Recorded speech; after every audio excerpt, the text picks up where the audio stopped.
তোমাদেরকে আরো একবার স্বাগত জানাচ্ছি সিভিল ইঞ্জিনিয়ারিং এর ক্লাসরুমে। তো আমাদের যে পড়াশোনা চলছে সেটা সয়েল মেকানিক্স নিয়ে। আমরা বেশ কয়েকটি লেকচার করেছি, তোমরা এখনো যারা দেখোনি অবশ্যই আমার চ্যানেলে গিয়ে দেখে নেবে। আমি একদম প্রিপারেশন, যেভাবে জব প্রিপারেশনও বলতে পারো, প্লাস তোমরা যারা পড়াশোনা করছো তাদেরও কাজে লাগবে সেই হিসেবেই আমি ক্লাসগুলোকে করছি। তো আজকে যেই টপিকটা নিয়ে আমরা ডিসকাস করব সেটা বলতে পারো যে যারা পড়াশোনা করছে এবং যারা চাকরির জন্য প্রিপারেশন নিচ্ছে এবং তার সাথে সাথে যারা সিভিল ইঞ্জিনিয়ারিং ফিল্ডেও রয়েছে তাদের জন্য কিন্তু মোস্ট কনফিউজিং একটা টার্ম। কনফিউজিং আমি কেন বলছি, কেন কি এই টার্মটা দিয়ে এতগুলো ডিরাইভেশন আছে বা এতগুলো এই টার্মটার ডিফারেন্ট নোমেনক্লেচার আছে যার মধ্যে কনফিউশনটা হয়ে যাওয়াটা স্বাভাবিক। তো চলো আমরা সেই টার্মটা নিয়ে আজকে আলোচনা করবো। বোর্ডে তোমরা দেখতেই পাচ্ছ লেখা আছে unit wait of soil. Unit wait of soil হচ্ছে একটা ভীষণ ইম্পর্টেন্ট একটা প্যারামিটার, বা যখন আমরা বা ইন্ডেক্স প্রপার্টি বলতে পারো সয়েলের, যেটা কিনা আমাদের সয়েলের বিভিন্ন রকম যে প্রপার্টিস গুলোকে দেখতে যাব বা বার করবো তার জন্য কিন্তু ভীষণ ভাবে কাজে লাগে ইউনিট ওয়েট অফ সয়েল। এবং এক্সামের জন্য তো ভীষণ ইম্পর্টেন্ট, কেন কি যতগুলো নিউমেরিক্যাল আমরা করতে যাব এরপরে যতগুলো, প্রায় আমি বলতে পারবো 95% নিউমেরিক্যাল সয়েলের যা আসে সেখানে কিন্তু ইউনিট ওয়েট অফ সয়েলের ব্যবহার, ইউনিট ওয়েট অফ সয়েলের দরকার, ইউনিট ওয়েট অফ সয়েলের বার করা সমস্ত কিছু দরকার কিন্তু এটা পড়ে। তাহলে বুঝতে পারছি যে ইউনিট ওয়েট অফ সয়েল আমাদের জানাটা এবং ভালোভাবে জানাটা কতটা জরুরি। এবং যেহেতু বললাম যে এই ইউনিট ওয়েট অফ সয়েলকে বিভিন্ন নামে ডাকা হয়, কখনো বাল্ক ইউনিট ওয়েট, কখনো বলা হয় স্যাচুরেটেড ইউনিট ওয়েট, কখনো বলে সাবমার্জ ইউনিট ওয়েট। তাহলে জিনিসগুলো অ্যাকচুয়ালি কি? তো এই ভিডিওটা যদি তোমরা শেষ অবধি দেখে নাও, আমি তোমাদেরকে বলতে পারো যে কথা দিচ্ছি এক ধরনের, যে আর আশা করি এই রিগার্ডিং তোমাদের কোনো কনফিউশন থাকবে না। আমি এইভাবে ক্লাসটাকে সাজিয়েছি।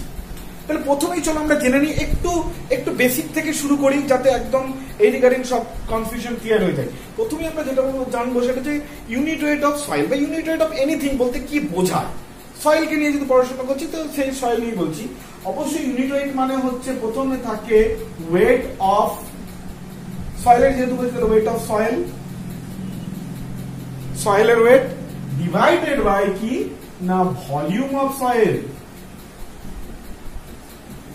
অর্থাৎ ইউনিট ওয়েট বলতে গেলে সয়েলের ইউনিট ওয়েট যেটা দিয়ে বোঝায় সেটা হচ্ছে কি, যে সয়েলের যে ওজন, তুমি ধরো 1 মুঠো সয়েল নিলে তার তুমি ওজন বার করলে এবং তার ভলিউম বার করলে, এবার দুটো তুমি রেশিও করে দিলে, ঠিক আছে, বা দুটোকে এরকম করে তুমি ভগ্নাংশে নিয়ে এসে তুমি ডিরাইভেশন করলে, তাহলে যেটা পাবে সেটা হচ্ছে ইউনিট ওয়েট অফ সয়েল।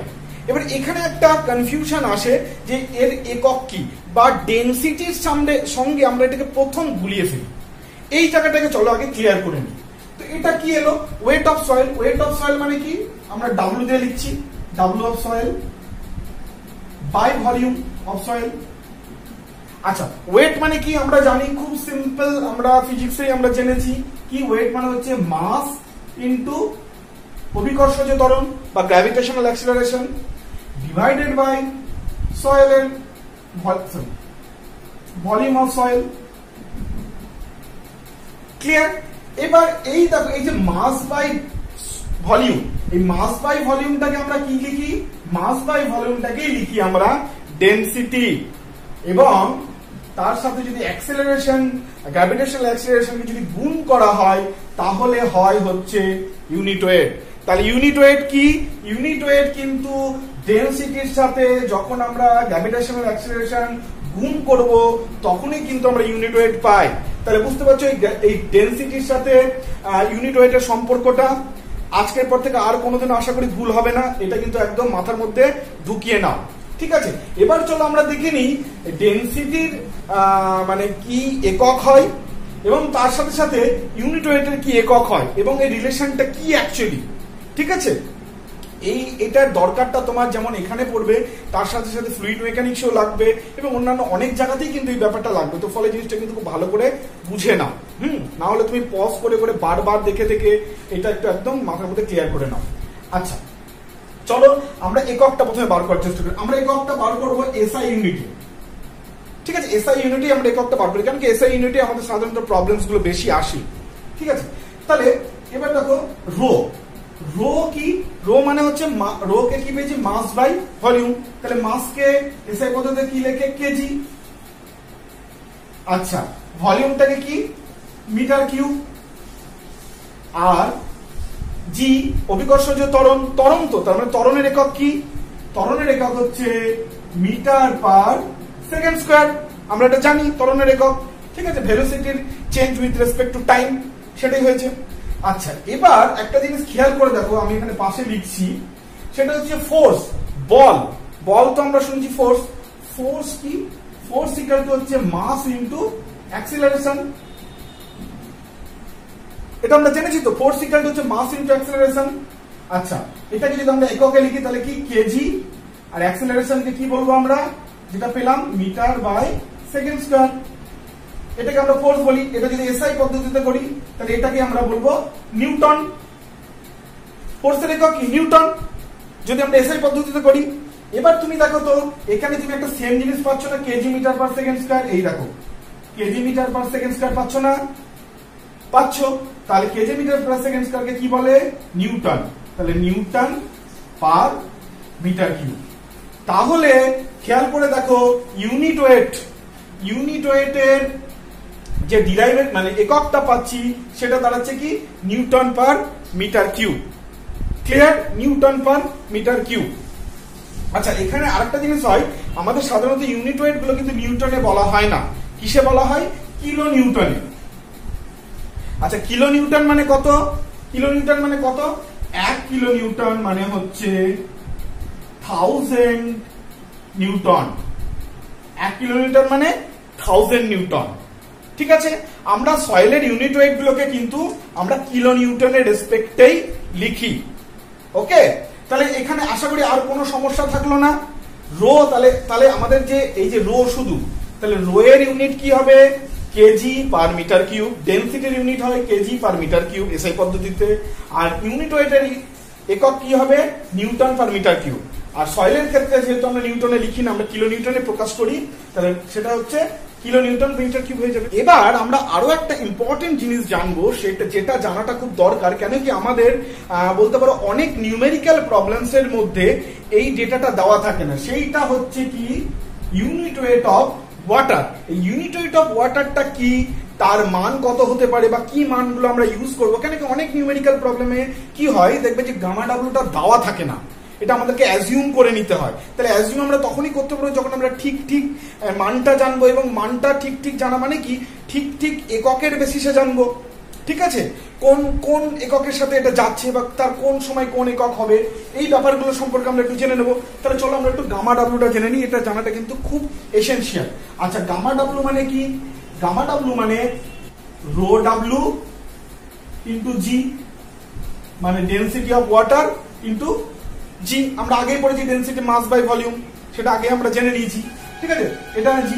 এবং আমরা জানি কি gamma newton per metre cube, এই ইউনিটটা আমরা বার করে ফেলেছি অলরেডি। তাহলে এবার দেখো, খেয়াল করে দেখো, এই যে রো ডাব্লু অর্থাৎ ডেনসিটি অফ ওয়াটার, আমরা জানি যে এসআই পদ্ধতিতে ডেনসিটি অফ ওয়াটার কি দাঁড়ায়? 1000 KG per metre cube.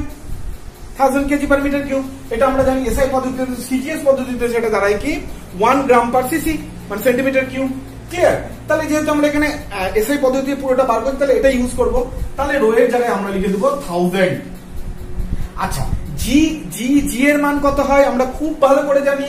SI পদ্ধতিতে জি এর মান হয় 9.81। তাহলে আমরা এখানে লিখবো কি?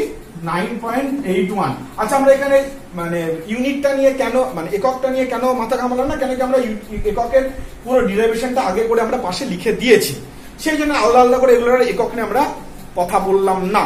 ক্লিয়ার? তাহলে এটা নিউটন পার মিটার কিউব। এবার কি হয়, আমাদের সয়েলের প্রবলেমগুলোকে সলভ করবার জন্য না আমরা 9.81টাকে না অনেক সময় একটা অ্যাজিউম করে অ্যাপ্রক্স ভ্যালু হিসেবে আমরা 10 ধরে নিই। ক্লিয়ার? এই ভ্যালুটাকে আমরা 10 ধরে নিই, কেন কি আমাদের তাতে ক্যালকুলেশন গুলো ইজি হয়। তাহলে যদি কোথাও দেখা গেলো তোমাকে দেওয়া থাকলো না, এবার এমসিকিউ টাইপের কোয়েশ্চেন গুলো করতে গিয়ে তোমাদের ক্যালকুলেটর অনেক সময় পরীক্ষায় অ্যালাউ থাকে না, সেক্ষেত্রে তুমি যদি 9.81 নিয়ে ক্যালকুলেশন করে it will be more complicated. So তখন তোমরা কিন্তু 10 যদি দেওয়া থাকে, না দেওয়া থাকে ধরে নিতে পারো, তাহলে তোমাকে অবশ্যই এটা 10 ধরে নেবে। ক্লিয়ার? তাহলে 10 ইন্টু 1000, তাহলে আমরা অবশ্যই বললাম যে 1000 নিউটনকে কি বলেছি? 1 কিলো নিউটন। তাহলে অবশ্যই এখানে কি লিখতে পারি আমরা? 10 kilonewton per meter cube. So this is become the gamma W. তাহলে গামা ডাব্লুর মান 10 কিলোনিউটন পার মিটার কিউব। তাহলে যদি তোমাদের প্রবলেমের মধ্যে গামা ডাব্লুর মান দেওয়া না থাকে তাহলে কিন্তু তোমরা 10 কিলোনিউটন পার মিটার কিউব লিখতে পারো, ধরে নিতে পারো, বা দেখা গেল কোথাও স্পেসিফিক্যালি একদম চাইছে সেক্ষেত্রে তোমাদেরকে কিন্তু 9.81 কিলোনিউটন পার মিটার কিউব লিখতে হবে। ক্লিয়ার? আশা করি এখান থেকে আর কোনো সমস্যা নেই। এবার চলো জেনে নিই যে গামা গুলোকে, যে প্রথমে বললাম যে ডিফারেন্ট ডিফারেন্ট সয়েলের জন্য গামা ডিফারেন্ট ডিফারেন্ট নাম হয়, তো সেই নামগুলো কি কি, ম্যাক্সিমাম কত ধরনের নাম হয়, সেই পুরো ব্যাপারটা চলো জেনে নিই। এবার আমরা জানবো যে ইউনিটয়েড এই যে পরিবার, সেই পরিবারের মূলত সদস্যের সংখ্যা সাধারণত 5টা হলেও আমরা মেনলি 4টে সদস্যকে নিয়ে জানবো। এই 4টে সদস্যকেই যদি আমরা জানি তাহলে মোটামুটি আমাদের কাজ হাসিল হয়ে যায়। ওকে, তো চলো আর দেরি না করে সদস্যগুলোর সম্পর্কে একটু জেনে নিই। প্রথমেই আসে হচ্ছে ড্রাই ইউনিট। এই যে এতগুলো নাম এলো কেন, এই কনসেপ্টটাকে ক্লিয়ার করে নাও। এতগুলো নাম এলো তার একটাই কারণ কি, সয়েল আমরা আগেই পড়েছি, সয়েলের বিভিন্ন রকম কন্ডিশন হয়। কন্ডিশনটা কিসের বেসিসে হয়? ওই যে সয়েলের যে ফাঁকা জায়গা অর্থাৎ ভলিউম অফ ভয়েডস, যেটা প্রথম ক্লাসে দ্বিতীয় ক্লাসে বলেছিলাম, ওই ভলিউম অফ ভয়েডস এর ডিফারেন্সের জন্য, ওই ভলিউম অফ ভয়েডস কতটা জল দিয়ে ভর্তি থাকবে না বাতাস দিয়ে ভর্তি থাকবে নাকি জলও থাকবে না শুধু বাতাস থাকবে, এই সবের উপর ডিপেন্ড করে কিন্তু সয়েলের বিভিন্ন রকম কন্ডিশন হয়। আর সেই কন্ডিশন গুলো মাথায় রাখার জন্যই আমাদের এতগুলো ইউনিটয়েডকে কিন্তু বার করতে হয় বা কাজে লাগে বোঝানোর জন্য। তাহলে প্রথম যে কন্ডিশন যেটা আসছে সেটা হচ্ছে ড্রাই ইউনিটয়েড, অর্থাৎ ড্রাই ইউনিটয়েডকে প্রথমে আমরা লিখি কি দিয়ে? ড্রাই ইউনিটয়েডকে আমরা লিখি গামা ডি দিয়ে, বা গামা ড্রাইও লিখতে পারি। ক্লিয়ার? তো গামা ডি মানে বেসিক্যালি কি? বেসিক্যালি গামা ডি মানে হচ্ছে যে ওয়েট অফ দা সয়েল, যেটা লিখবো আমরা weight of the soil by, তো আমরা ভলিউম অফ দা সয়েল লিখি যে কোনো ইউনিটয়েড বার করার ক্ষেত্রে। শুধু গামা ডির ক্ষেত্রে এই যে ওয়েট অফ যে সয়েল সেটা কি না, ওয়েট অফ সয়েল সাধারণত কি, wait of water plus weight of soil plus weight of air, এই তিনটে জিনিস দিয়ে হয়তো। এবার এয়ার তো অবশ্যই জিরো, এয়ারকে আমরা জিরো ধরে নিই, কারণ আমরা বাতাসের ওজন নীল ধরে নিই বা জিরো ধরে নিই, তাহলে ওয়েট অফ এয়ার জিরো, আর ওয়েট অফ ওয়াটার থাকবে, ওয়েট অফ সলিড থাকবে। নিচে ভলিউমের ক্ষেত্রেও তাই, volume of solid plus volume of water plus volume of air. তিনটা বুঝতে পারা যাচ্ছে? এবার এক্ষেত্রে কি বলেছে, গামা ডি অর্থাৎ সয়েলটা সম্পূর্ণভাবে শুকনো। শুকনো মানে কি, কোনো জল নেই, তাহলে ওয়েট অফ ওয়াটারও এখানে জিরো হয়ে যাবে। তাহলে গামা ডি মানে কি, শুধু ওয়েট অফ সলিড, ঠিক আছে, আর এখানে তার মানে ভলিউম অফ ওয়াটারও জিরো। তাহলে ওয়েট অফ সলিড আর ভলিউমের ক্ষেত্রে হচ্ছে volume of solid plus volume of air, এটা হচ্ছে গামা ডি। ক্লিয়ার? এবার আসি হচ্ছে স্যাচুরেটেড ইউনিটয়েড। স্যাচুরেটেড ইউনিটয়েড মানে কি, সেম জিনিসটাই, এই সেম জিনিসটাই আমি এখানে লিখছি ভালো করে আরেকবার করে, তাহলে তোমরা বুঝতে পারবে। ঠিক আছে, এটা একটু জাস্ট, এটা যে স্যাচুরেটেড ইউনিটয়েড হয়, স্যাচুরেটেড ইউনিটয়েডকে আমরা লিখি কিন্তু ডাব্লিউ স্যাট লিখে। এই জিনিসগুলো কিন্তু মাথায় রাখবে, কোনটাকে কি লিখে আমরা ডিনোট করছি। ড্রাই ইউনিটকে গামা ডি লিখে ডিনোট করছি, আর স্যাচুরেটেড ইউনিটকে আমরা গামা স্যাট লিখে ডিনোট করছি, এটা কিন্তু মাথায় রাখতে হবে। তাহলে গামা স্যাট ইকুয়াল টু কি হবে? গামা স্যাট ইকুয়াল টু ওই যে তোমার weight of water plus weight of solid plus weight of air by volume of solid plus volume of water plus volume of air. এবার এখানে খেয়াল করে, যখন স্যাচুরেটেড থাকবে, স্যাচুরেটেড থাকা মানে কি, এটা থাকবে, ওয়েট অফ ওয়াটার আছে জলে। স্যাচুরেটেড কন্ডিশন মানে কি, আমি আগে বলেছি ভলিউম অফ ভয়েড যখন সম্পূর্ণভাবে জল দিয়ে ফিল্ড থাকবে, কোন রকম ভাবে অন্য কিছু মানে বাতাস থাকবে না, তখন হয়ে যায় স্যাচুরেটেড সয়েল। তাহলে এখানে ডাব্লিউ ডাব্লিউ থাকবে, ডাব্লিউ এসও থাকবে, এটা এমনিতেও জিরো অমনিতেও জিরোই থাকবে। আচ্ছা, এই ভলিউমের ক্ষেত্রে কি, ভিএস থাকবে, ভিডাব্লিউ থাকবে আর ভিএ জিরো, কেন কি হাওয়া নেই কোনো, সবটাই ফিল্ড উইথ ওয়াটার আছে। ক্লিয়ার? ঠিক আছে। আচ্ছা, এবার চলে আসি বাল্ক ইউনিটয়েড। বাল্ক ইউনিটয়েড মানে কি, bulk unit weight is considered with three phase diagram of soil. মনে পড়ে যাচ্ছে থ্রি ফেজ ডায়াগ্রাম, যেখানে তিনটে কন্ডিশনই রয়েছে, তিনটে জিনিসই রয়েছে। একটা সাধারণ সয়েল যদি আমরা তুলে নিয়ে আসি, তার মধ্যে যেমন জলও থাকে ফাঁকা জায়গার মধ্যে, তার জল মধ্যে বাতাসও থাকে এবং সলিড পোর্শন তো থাকছেই।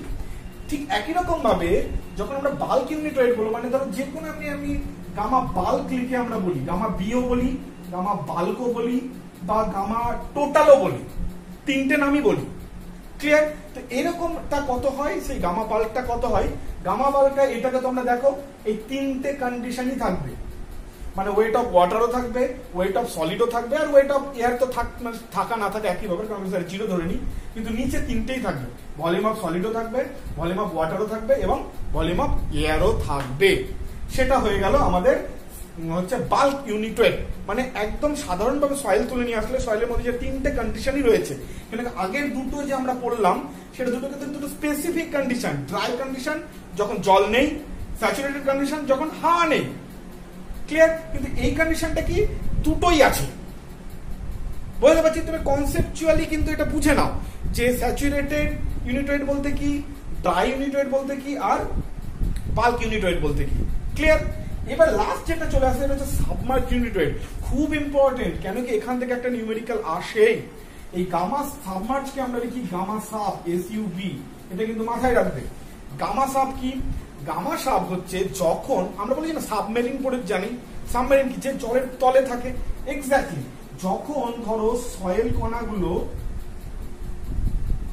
জলের তলে থাকে, মানে ধরো এটা যদি ওয়াটার লেভেল হয়, ওয়াটার লেভেলের নিচে আছে সম্পূর্ণভাবে, তাহলে এই ধরনের যে সয়েল হবে, সেই সয়েলের ক্ষেত্রে কি হয়, বায়োন্সি ফোর্স কাজ করে। আমরা পড়েছি যে কোনো বস্তু, আর্কিমিডিসের সূত্র, যে কোনো বস্তু যখন জলে সম্পূর্ণ বা আংশিক নিমজ্জিত হয়, তাহলে প্লবতা বল তার উপর কাজ করে। সেই প্লবতা বল কাজ করার জন্য কি হবে, এর যে ইউনিট ওয়েট হয়, সেই ইউনিট ওয়েটটা না কমে যায়।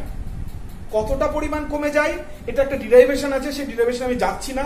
কমে যায় হচ্ছে গামা ডাব্লু পরিমাণ কমে যায়, এটা মাথায় রাখবে। সাবমার্জ মানে মনে যাবে সাবমেরিন মানে জলের তলায় থাকে। ক্লিয়ার? আর জলের তলায় থাকা মানে আর্কিমিডিসের প্রিন্সিপাল অ্যাপ্লাই হবে, প্লবতা বল কাজ করবে। আর প্লবতা বল কাজ করা মানে কি, ওর যে অ্যাকচুয়াল যে ইউনিট ওয়েট তার থেকে কমে যাবে। সিম্পল ব্যাপার।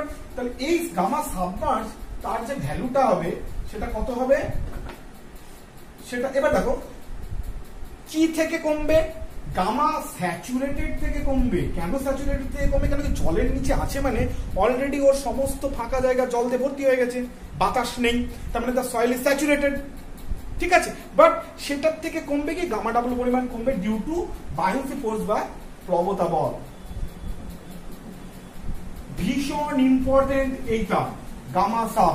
অনেক সময় কোয়েশ্চেন দেবে তোমাকে, গামা সাব বার করতে বলবে, গামা স্যাট দিয়ে দেবে, আর কিছু বলবে না, তোমাকে কিন্তু বার করে নিতে হবে। তাহলে গামা সাব বুঝে গেলে। তাহলে এই যে চারটে ইউনিট ওয়েটের যে পার্থক্য, চারটে ইউনিট ওয়েটের ডিরাইভেশন, এটা কিন্তু একদম মাথার মধ্যে ঢুকিয়ে নাও, এটা যেন কোনো রকম ভাবে ভুল না হয়। এবার যদি বলো যে এগুলোর মান কিরকম হয়, কিরকম মান হয়, তাহলে বুঝতে পারবা কোনটার মান বেশি হয়।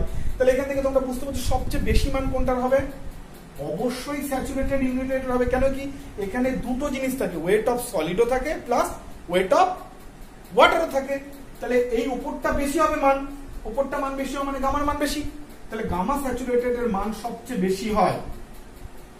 ক্লিয়ার? তারপরে কার মান বেশি হবে, বাল্কের মান বেশি হবে, কারণ কি এখানে কিছুটা পরিমাণ জল থাকে। তারপর ড্রাই, আর সবচেয়ে কম হবে সাবমার্জের মান। ঠিক আছে?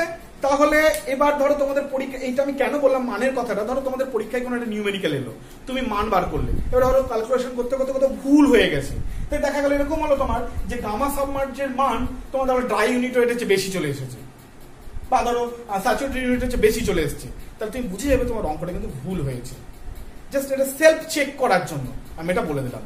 ঠিক আছে? তাহলে আজকের এই ক্লাসটা এইটুকুই। ইউনিট ওয়েট নিয়ে কিন্তু আমি বারবার করে বলবো, পরে যখন আমরা নিউমেরিক্যাল সলভ করব, এই কনসেপ্ট যদি ক্লিয়ার না থাকে নিউমেরিক্যাল সলভ হবে না। তো বস তোমাদেরকে রিকোয়েস্ট করছি এইটা কিন্তু বারবার করে দেখো এবং নোট করে প্র্যাকটিস করে কিন্তু ক্লিয়ার। অনেক সময় ও এটা তো আমরা জানি, এটা তো আমরা জানি না, এই ইউনিটগুলো এইগুলোকে না প্র্যাকটিস করে লেখো, না লিখলে কিন্তু মাথার মধ্যে ঢুকবে না। লিখে এটা প্র্যাকটিস করে তৈরি থাকো। এবার আমরা যেটা হচ্ছে পার্সেন্টেজ অফ এয়ার ভয়েড আর ওদিকে আমাদের গ্র্যাভিটিটা পড়ে রয়েছে সেগুলো করব, আর কিছু এক্সপেরিমেন্ট সম্পর্কে আমাদেরকে জানতে হবে, তাহলে এই চ্যাপ্টারটা সেফ শেষ হবে। মানে আমরা একদম ডিরেক্ট তোমার হচ্ছে কি বলবো যে রিলেশনশিপ গুলো এবং সেখান থেকে নিউমেরিক্সে চলে যাব। ঠিক আছে, তাহলে আজকের এই ভিডিওটা আপাতত এটুকুই থাকলো। তোমরা আমার চ্যানেলটাকে আবার সাবস্ক্রাইব করে সাথে থাকো, কেন কি তোমাদেরকে প্রিপেয়ার করবার একটা যতটা আমার পক্ষে সম্ভব সেটার দায়িত্ব নিয়েছি। তো সাথে থাকো অবশ্যই। ভালো লাগলে কমেন্ট করবে, লাইক করবে, তাহলে সেটা দেখে আমার ভালো লাগে। এবার নেক্সট ভিডিওর জন্য ততক্ষণ অপেক্ষা থাক। বাই।